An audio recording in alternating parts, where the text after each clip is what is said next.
Hello friends, welcome back to my YouTube channel Deepthi daily thoughts. ఈరోజు నేను ఈ వీడియోలో ప్రోటీన్ దోశ వేసే విధానం చెప్తాను. ఇది డైట్ చేసేవారికి చాలా ఉపయోగపడుతుంది. మనం 1 కప్పు పెసర్లు, 1 కప్పు మినపప్పు, 1 కప్పు మైసూరుపప్పు, 1 కప్పు బొబ్బర్లు, 1 కప్పు ఉలవలు, 2 కప్పుల జొన్నలు, 1 స్పూన్ మెంతులు, ఇవన్నీ ఒక కంటైనర్లో వేసుకొని 2 సార్లు వాష్ చేసుకోవాలి.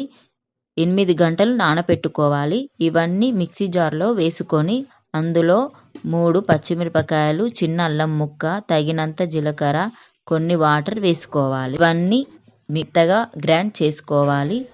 మెత్తగా గ్రైండ్ చేసుకున్న పిండిని ఒక స్టీల్ కంటైనర్లో స్టోర్ చేసుకోవాలి. టేస్ట్ కోసం క్యారెట్, ఆనియన్స్, కొత్తిమీర చిన్నగా తురుముకొని పక్కన పెట్టుకోవాలి. ఒక ప్యాన్ తీసుకొని ఇలా దోశ వేసుకోవాలి. ఇందులో చిన్నగా తురుముకున్న క్యారెట్, ఆనియన్స్, కొత్తిమీర వేసుకొని 1 to 2 minutes సిమ్లో పెట్టుకోవాలి. ఇలా తిప్పుకొని ఒక ప్లేట్లో సర్వ్ చేసుకోవాలి. ఇందులో నేనైతే 1 బాయిల్డ్ ఎగ్, అవిసె గింజల కారపొడి, పల్లి చట్నీ తీసుకున్నానండి. రెడీ అండి మన ప్రోటీన్ దోశ.